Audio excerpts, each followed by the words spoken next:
میں اس بارے میں ایک معاملے میں سارے دنیا کے مسلمانوں کو متنبہ کرنا چاہتا ہوں۔ پاکستان میں گزشتہ 20-25 سال میں یا زیادہ عرصہ 53 میں تو خاص طور پر یہ بات نمایاں ہوئی ہے، تو اب تو 30 اور 35 سال سے زیادہ عرصہ گزر چکا ہے۔ 53 سے شروع ہو کر یا 52 سے شروع ہو کر کہنا چاہیے، جب وہ تحریک نمایاں ہو کر سامنے آئی ہے، جس کے ذریعے جماعت احمدیہ کو طرح طرح کے الزامات کا نشانہ بنایا گیا اور بالآخر کوشش کی گئی کہ جماعت احمدیہ کو اسلام سے خارج کر دیا جائے۔ اس تحریک سے لے کر اب تک مسلسل جو کوشش کی جا رہی ہے، اس کے نتیجے میں ایک بات زیادہ واضح اور نمایاں ہوتی چلی جا رہی ہے کہ متشدد علماء باوجود اس کے کہ ایک دوسرے سے شدید نفرت رکھتے ہیں اور ایک دوسرے سے بنیادی باتوں میں اختلاف کرتے ہیں، اس بات میں ایکا کر چکے ہیں کہ ہم شریعت کے نام پر اس ملک میں حکومت کریں، اور ہر ایک کی یہی خواہش ہے، ہر ایک نے یہ زور لگانے کی کوشش کی ہے، ہر ایک آج بھی زور لگا رہا ہے کہ شریعت کے نام پر میں اس ملک پر حاکم ہو جاؤں۔ اب تک ایسا نہیں ہو سکا، اس کی صرف یہ وجہ ہے کہ آپس میں ان کے اختلافات ہیں جو طے نہیں ہوتے، اور ہر ایک ان میں سے چاہتا تو یہی ہے کہ شریعت کے نام پر میں نافذ ہو جاؤں، لیکن ساتھ ہی یہ پسند نہیں کرتا کہ شریعت کے نام پر میرا کوئی رقیب اس ملک پر نافذ ہو جائے، مسلط، نافذ کی وجہ کہنا چاہیے مسلط ہو جائے۔ بس یہی جھگڑا چل رہا ہے۔ جس طرح غالب نے کہا تھا کہ رات کے وقت میں پیے ساتھ رقیب کو لیے، آئے وہ یہاں خدا کرے پر نہ کرے خدا کے یوں۔ رات کا وقت ہو، میں پیے ہوئے میرا دوست آ رہا ہو، دل تو یہی چاہتا ہے کہ ایسا اس طرح آئے، لیکن رقیب کو ساتھ لے کر آئے یہ نہیں مجھے پسند، یہ نہ ہو۔ اب یہ جب شریعت لاتے ہیں تو رقیب بھی ساتھ آ جاتے ہیں، اور اپنے بدمست رقیبوں کو یہ دیکھ نہیں سکتے۔ اب تک تو یہی روک رہی ہے، لیکن اب بالعموم سنی علماء نے معلوم ہوتا ہے اس بات پر اتفاق کر لیا ہے کہ سنی شریعت جس کو وہ شریعت سمجھتے ہیں اس کو ملک میں ضرور نافذ کر دیا جائے، پھر بعد میں آپس میں ہم لڑتے رہیں گے کہ کون سنی مولوی اس شریعت کی روح سے مطلق العنان حاکم بنتا ہے یا کون نہیں بنتا۔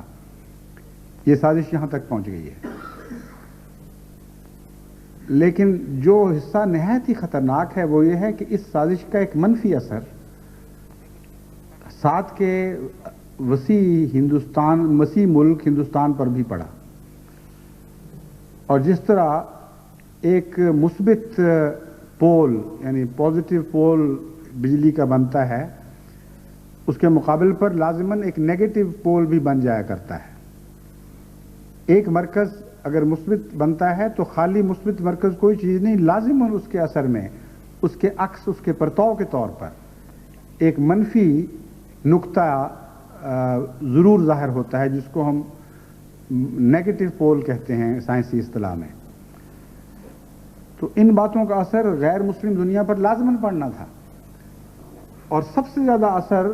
طبعاً ہندوستان پر پڑنا تھا، جو کہ بڑی دودت سے پاکستان کا رقیب چلا آ رہا ہے۔ چنانچہ ان کی ان حرکتوں کی وجہ سے جہاں انہوں نے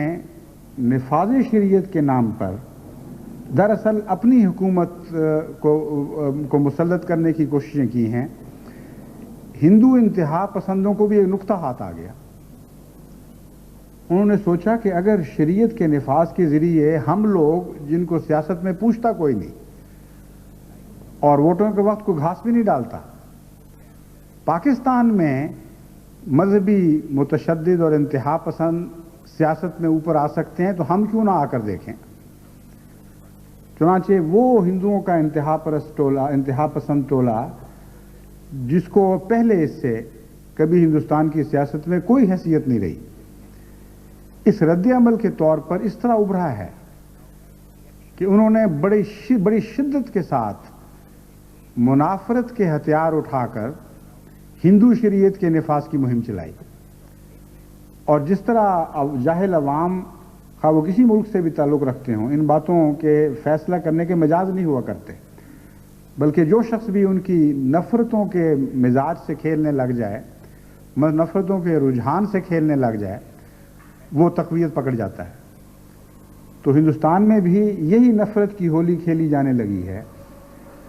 اور یہ پہلی بار ہے ہندوستان کی تاریخ میں کہ اتنی بھاری تعداد میں ہندو انتہا پرست طبقہ سیاست کے افق پر ابھرا ہو۔ چنانچہ 500 کچھ کی اسمبلی میں 82 انتہا پسند منتخب ہوئے ہیں، اور یہ ابھی آغاز ہے۔ تو اگر خدا نہ خواستہ وہاں یہ رجحان بڑھنا شروع ہو جائے، جیسا کہ بڑھتا ہوا دکھائی دے رہا ہے، اور وہی حرکتیں جو پاکستان میں کی جا رہی ہیں وہاں اور شدت سے اختیار کی جانے لگیں، جیسا کہ بابری مسجد کا واقعہ ہے، تو ہمارے لیے تو یہ انتہائی تکلیف کا موجب ہوگا، کیونکہ در حقیقت مسلمانوں پر جب کوئی تکلیف پہنچتی ہے تو سب سے زیادہ دکھ احمدی کو پہنچتا ہے۔ اگر اس کو دکھ نہیں پہنچتا تو وہ سچا احمدی نہیں۔ میں تو تصور بھی نہیں کر سکتا ایک ایسے احمدی کا جس کو دنیا میں کہیں بھی مسلمان کے دکھ سے راحت پہنچتی ہو۔ مجھے یاد ہے جب ہندوستان میں مسلمانوں پر مظالم کیے جا رہے تھے جب تقسیم کے وقت، تو سب سے زیادہ شدت کے ساتھ ان مظالم کے خلاف جو عالمی مہم چلائی ہے وہ حضرت مسلم موعود نے چلائی، اور تمام مبلغین جو دنیا میں کہیں بھی تھے، یا اگر کہیں مبلغین نہیں تھے اور احمدی بستے تھے، تو ان سب کو حضرت مسلم موعود نے ہدایات جاری فرمائیں، اور اس کثرت سے ہندوستان کی حکومت پر دباؤ ڈالے گئے اور مسلمانوں پر مظالم کی داستانیں شائع کروائی گئیں، اور تمام دنیا کے مسلمانوں کو اس سے بسنے والوں کو اس سے مطلع کیا گیا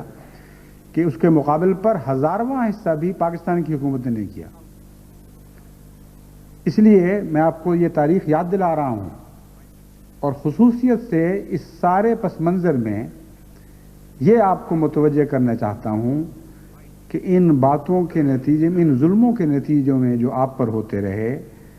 آپ اپنے دل کو ٹیڑھا نہ ہونے دیں، اپنے دل کو غلط طور پر انتقام پرست نہ بنائیں، اپنی اخلاقی قدروں کی حفاظت کریں۔ امت مسلمہ سے جو سچی محبت احمدی کو ہونی چاہیے، اس سچی محبت پر آنچ نہ آنے دیں۔ حضرت مسیح موعود علیہ الصلوۃ والسلام کے اس شعر کو ہمیشہ مطمع نظر بنائے رکھیں اور حرز جان بنائے رکھیں۔ اے دل تو نیز خاطر اینا نگاہ دار، کاخر کنن دعوی حب پیمبرم، کہ اے میرے دل تو ہمیشہ اس بات کو نگاہ میں رکھنا کہ آخر یہ لوگ جو تیرے دشمن ہیں وہ تیرے آقا، تیرے محبوب حضرت محمد مصطفیٰ صلی اللہ علیہ وآلہ وسلم کی محبت کے دعوے دار ہیں۔ بس دنیا کے کونے کونے میں جہاں جہاں بھی مسلمان بستا ہے، خواہ وہ آپ سے دشمنی میں انتہا بھی کر رہا ہو، اگر وہ آپ کے محبوب حضرت اقدس محمد مصطفیٰ صلی اللہ علیہ وآلہ وسلم کی محبت کا دعوے دار ہے، تو یہی بات کافی ہے اس کے لیے کہ آپ اس کے لیے دعائیں کریں اور اس کے دکھ میں شریک ہو جائیں، اس کی خوشی سے خوش ہوں، اس کے غم سے مغموم ہو جایا کریں۔ پس ہندوستان کے افق پر جو خطرات ابھر رہے ہیں، ہر چند کہ وہ ان ظالموں کے ان ظالموں کے کردار کی ایک تصویر ہے جو وہ پاکستان پہ بنا رہے ہیں، اس کے باوجود ان ابھرتے ہوئے خطرات کے نتیجے میں اگر عالم اسلام کو نقصان پہنچا تو سب سے زیادہ دکھ اس کا احمدی کو ہونا چاہیے، اور ابھی سے اس کے خلاف اس کو تیاری کرنی چاہیے، ابھی سے اس کے خلاف رائے عامہ کو تیار کرنا چاہیے۔ بس جہاں آپ دنیا کی رائے عامہ کو یہ بتاتے ہیں کہ پاکستان میں ان ظالموں نے آپ کے ساتھ کیا کیا ہے، وہاں آپ کا یہ بھی فرض ہے کہ دنیا کی رائے عامہ کو بتائیں کہ اب یہی بدبختیاں ہندوستان میں بھی ظاہر ہونی شروع ہو گئی ہیں اور 10 کروڑ مسلمانوں کی عزت اور جانیں خطرے میں ہیں. اور اگر مذہب اور شریعت کے نام پر مظالم کو چھٹی دی گئی تو جس طرح پاکستان میں اس کے شدید نتائج ظاہر ہوئے ہیں اور بہت ہی مظالم مقدس ناموں پر انسانوں پر کیے گئے ہیں، اس سے بہت بڑھ کر دردناک مظالم، اس سے بہت بڑھ کر سفاکی کے ساتھ اور بہیمانہ رویے کے ساتھ پاکستان کے ہمسائے ملک میں مسلمانوں پر توڑے جانے کا خطرہ درپیش ہے. اور یہ خطرہ ایک فرضی خطرہ نہیں، ایک بہت بڑا حقیقی خطرہ بن چکا ہے. اس لیے تمام دنیا کی رائے عامہ کو، جماعت احمدیہ کو بیدار کرنا چاہیے اور صرف پاکستان ہی پر نہیں، ہندوستان پر بھی یہ دباؤ ڈالنا چاہیے کہ وہ ایسی تحریکات کو اپنے ہندوستان کے مجموعی مفاد میں اور دنیا کے مجموعی مفاد میں، یعنی اپنے ملکی مفاد میں اور دنیا کے مجموعی مفاد میں کلیتاً کچل کر رکھ دے اور ہندوستان پر یہ داغ نہ لگنے دے کہ یہاں سیاست کے نام پر ایک ایسی قوم ابھری ہے جو خدا کا نام لے کر خدا کے بندوں پر شدید ظلم توڑنے کی تیاری کر رہی ہے. اس ضمن میں جو خبریں اب تک میرے علم میں آئی ہیں وہ بہت ہی خطرناک ہیں اور ایسی نہیں ہیں جن کو ایک احمدی نظر انداز کر دے. مجھے توقع یہ ہے ہندوستان کی بالغ نظر سیاست پر یا ہندوستان کے بالغ نظر سیاستدانوں پر کہ وہ اس تحریک کو آگے نہیں بڑھنے دیں گے. مجھے توقع ہے کہ وہ پاکستان کی گزشتہ تاریخ سے سبق حاصل کریں گے اور پوری طرح اس بات پر زور لگائیں گے، اس بات پر متفق ہو جائیں گے کہ ہندو شریعت کے نام پر جو مسلمانوں پر ظلم توڑنے کی تحریک یا سازش جنم لے رہی ہے اس کو آگے نہ بڑھنے دیں. اب تک ہندوستان کے سیاستدانوں نے جو رد عمل دکھایا ہے وہ نہایت معقول اور مبنی بر انصاف ہے اور باوجود اس کے کہ موجودہ حکومت اقلیت میں ہے اور باوجود اس کے کہ اس حکومت کو شدید ضرورت تھی کہ ان ہندو انتہا پسندوں کو اپنے ساتھ شامل کرے اور اس کے لیے خطرہ تھا کہ اصولوں پر ان سے سودا کر لے، لیکن یہ خوشکن خبات بھی ہمارے سامنے آنی چاہیے اور دنیا کے سامنے ہمیں یہ بات بھی رکھنی چاہیے. انصاف کا تقاضا یہ ہے کہ جہاں خطرات سے اور غلط باتوں سے آگاہ کیا جائے وہاں اچھی باتوں کی تعریف کی جائے اور ان کو بھی ساتھ ہی شہرت دی جائے. موجودہ سیاستدان جو ہندوستان کی سیاست پر نئے انتخاب میں ابھرے ہیں ان میں سے اکثریت نے اس